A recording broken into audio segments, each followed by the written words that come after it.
2026 শুরু হলো, কিন্তু প্রশ্নটা এখনো অমীমাংসিত। দিল্লি ঢাকা সম্পর্ক এই বছরে যাবে ঠিক কোন দিকে?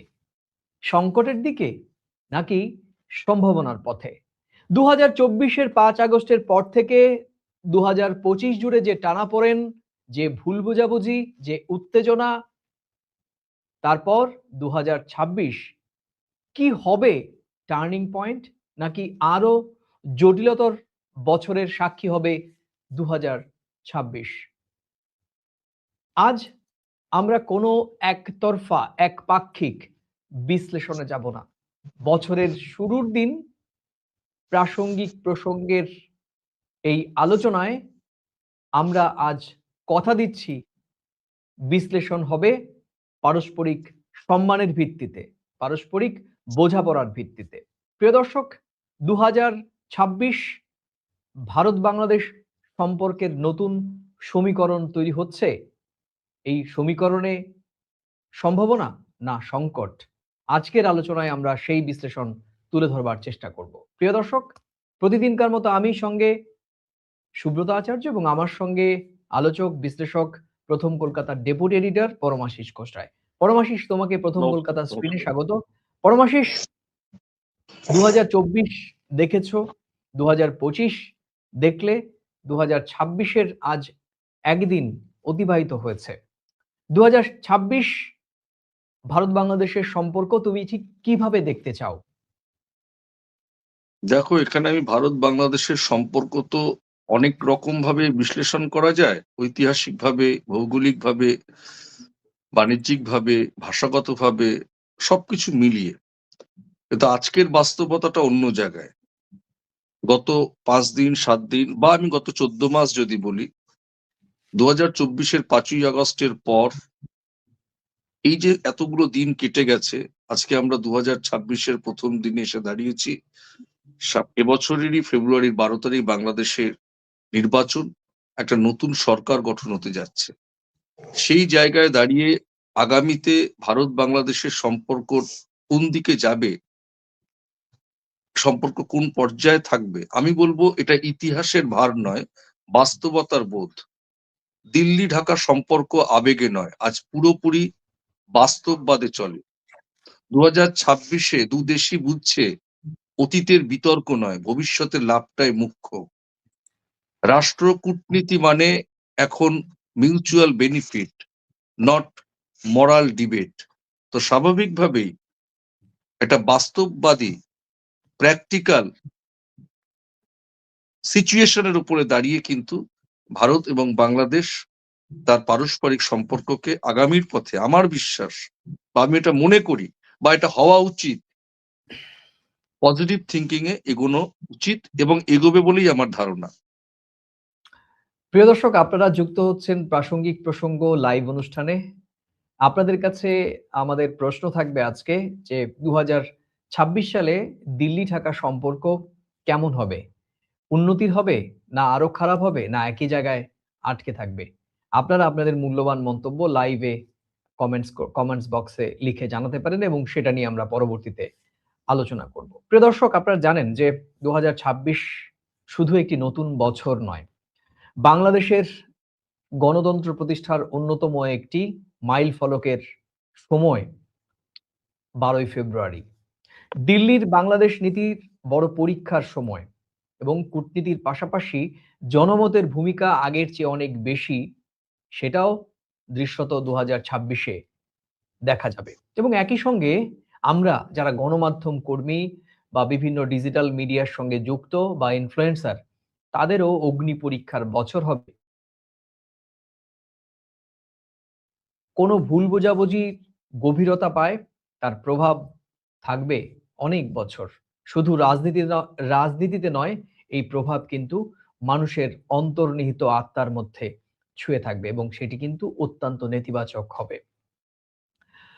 পরমাশিস, আমি তোমাকে বলবো যে যেভাবে আমাদের ভারত বাংলাদেশের সম্পর্ককে গত কয়েক বছর ধরে পরখ করা হয়েছে, পরখ আমরা করতে দেখেছি, সেখানে দাঁড়িয়ে 2026-এ কি চ্যালেঞ্জ হতে পারে? দেখো, এখানে আমি যদি আমার দৃষ্টিভঙ্গি যদি আমি পজিটিভ থিঙ্কিং এ রাখি, চ্যালেঞ্জ যতই থাকুক না কেন, তাহলে আমার আমার কাছে তো কোনো যুক্তিযুক্ত বক্তব্য থাকবে। তো যদি বলো যে আমি বলবো যে একটা ভারত বাংলাদেশ বলে কোনো কথা না। সরকার বদলালেও রাষ্ট্রের সঙ্গে সম্পর্ক থাকে। বাংলাদেশে রাজনৈতিক পরিবর্তন হলেও ভারতের সঙ্গে সম্পর্ক কিন্তু মনে রাখতে হবে এটা রাষ্ট্রকেন্দ্রিক। দিল্লি যে কোনো নির্বাচিত সরকারের সঙ্গে কাজ করবে করবে এবং এটা করতে তারা প্রস্তুত, এবং এটাই কিন্তু বাস্তবতা। এটাকে যদি আমরা মনে করি সংকট, এটা কিন্তু সংকট নয়, বরং কূটনৈতিক পরিপক্কতার একটা উদাহরণ হয়ে থাকবে যদি বাস্তব বিষয়টাকে মেনে নিয়ে দুদেশের সঙ্গে সম্পর্ক বজায় রাখে। তারপরে যেটা চ্যালেঞ্জ সেটা হচ্ছে সীমান্ত, সমস্যা না সম্ভাবনা রেখা। ভারত বাংলাদেশ সীমান্ত বিশ্বের দীর্ঘতম শান্ত সীমান্তগুলোর একটি। এখানে চ্যালেঞ্জ আছে, কিন্তু মনে রাখতে হবে সীমান্ত বাণিজ্য, যোগাযোগ দ্রুত যোগাযোগে দ্রুত ব্যবস্থা বাড়ার বাড়লে পরে যে বেড়েছে, এবং সেটাকে যদি মানে বইয়ে নিয়ে যাওয়া যায়, তাহলে সেটা কিন্তু দুদেশের পক্ষেই ভালো। এখানে মনে রাখতে হবে কাঁটাতার নয়, কানেক্টিভিটি কিন্তু দুদেশের সম্পর্কের একটা মূল ভিত্তি বা শব্দ। বাণিজ্যের রাজনীতির ঊর্ধ্বে ওঠা, বাণিজ্যের রাজনীতির ঊর্ধ্বটা মানে কি? ভারত বাংলাদেশের অন্যতম বৃহৎ ট্রেড পার্টনার।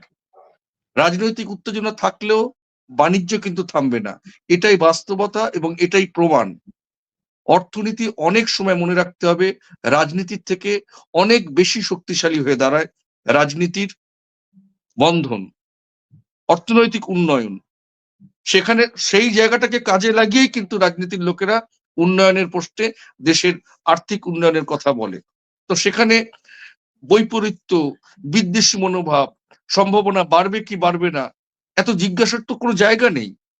একটা নির্বাচিত সরকার আসবে, একটা রাষ্ট্রের সঙ্গে সম্পর্ক বজায় রেখে এগোবে। এখনো পর্যন্ত আমি দায়িত্ব নিয়ে বলছি, মিডিয়ার অস্থিরতা, মিডিয়ার অতিরঞ্জিত কিছু ইনফ্লুয়েন্সার, কিছু সামাজিক মাধ্যমের ব্যক্তি, কিছু বিদ্বেষ মনোভাব ভারত বাংলাদেশের কে আর্থিকভাবে ডেভেলপমেন্ট করেছে? করেনি তো। বাস্তবিকটা, পেটে খিদে থাকলে তুমি আবেগের কথা বলবে? আগে তো খিদেটাকে মানে ক্ষুধার্ত মানুষটাকে তাকে খাবার দিতে হবে, বাস্তব জায়গাটা দেখতে হবে। উত্তর পূর্বের জন্য বাংলাদেশ একটা অপরিহার্য জায়গা। বাংলাদেশ ছাড়া, এটা আমি দায়িত্ব নিয়ে বলছি, বাংলাদেশ ছাড়া ভারতের উত্তর পূর্বের উন্নয়ন কার্যত অসম্ভব। কারণ কি? ট্রানজিট, রেল, নদীপথ সবখানি ঢাকা দিল্লির একটা স্ট্র্যাটেজিক পার্টনার হিসেবে তারা কাজ করেছে। এ সম্পর্ক কখনো ছিন্ন হতে পারে? বাস্তব দিকটা দেখতে হবে, কখনো এটা নিয়ে প্রশ্ন ওঠে না। আমি যেটা কথা বলবো, আমি কেন আশাবাদী, কেন আমি পজিটিভ থিঙ্কিং এ বলছি, এই জিনিসগুলো তো অস্বীকার করার নেই। এরপরে কি আসছে? এরপরে আসছে পানি সম্পদের সমাধান, সময় সাপেক্ষ। সমাধান সময় সাপেক্ষ, অসম্ভব বলে তো কিছু নয়। তিস্তা বা নদী সমস্যা আবেগের নয়, এটা একটা টেকনিক্যাল আলোচনার বিষয়। 2026-এ দাঁড়িয়ে আমরা 2026 সালকে 1 জানুয়ারি কথা বলছি, দুদেশই জানে এটা সমাধান দরকার, সংঘাত কিন্তু নয়। পানি যুদ্ধের নয়, সহযোগিতার উৎস। তো স্বাভাবিকভাবেই ভারত বাংলাদেশের সম্পর্ক দুদেশের সরকার জানবে বা জানে, অতীতেও হয়েছে, আগামীতেও হবে। একটা পজিটিভ থিঙ্কিং এ আমার বিশ্বাস ভারত বাংলাদেশের সম্পর্ক আগামী দিন আরো সুদূর প্রসারী হবে। গোটা, বিশেষ করে এই দক্ষিণ এশিয়ার থেকে, এবং গোটা বিশ্ব সেটা দেখবে। তুমি জানো যে এই যে তুমি পানি চুক্তি বা জল চুক্তির কথা বলছো, ওই ঐতিহাসিক গঙ্গার জল বন্টন চুক্তির কিন্তু এই বছরই শেষ হবে। এবং তুমি ভালো করে জানো যে আমি আর তুমি আমরা যৌথভাবে আমরা দুজনেই আমরা গেছিলাম ফরাক্কায়। গত বছর গিয়েছিলাম ফারাক্কায়, যখন যৌথ নদী কমিশনের বৈঠক হয়েছিলেন। বৈঠকে বসেছিলেন আদি সংশ্লিষ্ট কর্মকর্তারা। তুমি আমি আমরা ২ দেশের সংশ্লিষ্ট আধিকারিককে প্রশ্ন করেছিলাম এবং তাদের সঙ্গে আমরা দুদিন ছিলামও। সেখানেও তারা বলছেন যে এই চুক্তি অত্যন্ত ইতিবাচক। কারণ ভৌগোলিক এখন হচ্ছে জলের উৎসস্থল থেকেই জলের প্রবাহ কমে গিয়েছে। ভারত বাংলাদেশের মধ্যে ঐতিহাসিক গঙ্গা চুক্তি। আমরা মনে করতে পারি যে বাংলাদেশ ভারতের সম্পর্ক এখন এই মুহূর্তে যে লেন্স থেকেই দেখা হোক না কেন, ঐতিহাসিক গঙ্গার জল বন্টন চুক্তি একেবারে ধারাবাহিকভাবে আবারও নতুন করে হয়তো ৩০ বছরের জন্য না হলেও সেটি হয়তো আ চুক্তিটা হয়তো বর্তমান যেহেতু জলের উৎস, জল জলের প্রবাহ কমে যাওয়াতে আমার বিশ্বাস যে গঙ্গার জল বন্টন চুক্তি হয়তো সেই চুক্তিটি ৩০ বছরের হবে না। সেটি হয়তো ছোট করে নিয়ে আসা হবে। কিন্তু এই গঙ্গার জল বন্টন চুক্তি অব্যাহতভাবে থাকবে। এমনটাই কিন্তু আমরা আভাস পেয়েছি। তিস্তার বিষয়টি নিয়ে তো একটা আ বা বিষয় সেগুলো রয়েছেই। তিস্তা নিয়ে ভারত এবং বাংলাদেশের মধ্যে আমরা দেখেছি যে কূটনৈতিক পর্যায়ে, সরকারি পর্যায়ে অনেক ধরনের দৌড়ঝাঁপ হয়েছে। কিন্তু আল্টিমেট কিছুই হয়নি। আমাদের এখান থেকে মমতা বন্দ্যোপাধ্যায় তিস্তার জলের বিষয়ে তার যে অনড় দৃঢ় অবস্থান বা আমাদের পশ্চিমবঙ্গের উত্তরবঙ্গকে বাঁচানোর জন্য যে তার তার রাজনৈতিক যে প্রয়াস সেটি করতে গিয়ে বস্তুত দেখা গিয়েছে তিস্তার যে জল বন্টন সেটি হয়নি এবং বাংলাদেশের মানুষের যে দাবি ন্যায্য জলের অধিকার তারা সেই জলের অধিকার থেকে বঞ্চিত হচ্ছে। আমাদের এখানেও কিন্তু অনেক সিভিল সোসাইটির পক্ষ থেকেও এই তিস্তার জল চুক্তির ব্যাপারে বাংলাদেশের ন্যায্যতার ভিত্তিতে বাংলাদেশকে জল দেওয়ার পক্ষে। তুমি জানো যে অনেক সিভিল সোসাইটির অনেকেই বলছে যে এই জল আটকে রেখে আসলে বৈরিতার তৈরি হয়েছে। সুতরাং সেই সম্ভাবনা গঙ্গার জল বন্টন চুক্তির ধারাবাহিকতা থাকবে এবং তিস্তার জল বন্টন চুক্তির ক্ষেত্রেও হয়তো বাংলাদেশে নির্বাচিত নতুন সরকার এলে এই বিষয়টি অনেক ইতিবাচকভাবে সমাধান হতে পারে। কিন্তু সংকটের বিষয়টি যে একেবারে উপেক্ষা করার বিষয়, তুমি সম্ভাবনার কথা বললে। কিন্তু সংকটের বিষয়টিও কিন্তু হতে পারে। কারণ তুমি জানো যে ২০২৫ সালে যে দৃষ্টান্ত আমরা দেখিয়েছি যে, যেকোনো ঘটনার ক্ষেত্রে হলেই পরস্পরের দূতাবাসের সামনে গিয়ে আমরা বিক্ষোভ প্রদর্শন করছি এবং সীমান্তে আমরা ২০২৪ এর পর আমরা ভারত বাংলাদেশের সম্পর্কের ক্ষেত্রে যে তলানিতে গিয়েছিল, সীমান্তের ২ দিকেই কিন্তু আমরা পারস্পরিক উত্তেজনা বা টেনশন দেখেছি। রাজনীতিতে ভীষণভাবে অবিশ্বাস এবং অবিশ্বাসের একটা রীতিমতো আ একটা একটা অবিশ্বাসের একটা হিমালয় পর্বত তৈরি হয়েছে ২ দেশের রাজনৈতিক নেত্রীদের এবং সমর্থকদের মধ্যে। সঙ্গে তুমি যেটা আভাস দিচ্ছিলে যে মিডিয়ার দায়িত্বশীলতা, আ সেই ক্ষেত্রেও আমার মনে হয় যে ২০২৬ এ এই বিষয়গুলো সংকটের অন্যতম কারণ একেবারে হতে পারে সেটা কি সেই আশঙ্কা কিন্তু উড়িয়ে দেয়া যাচ্ছে না। তুমি কিভাবে দেখছো?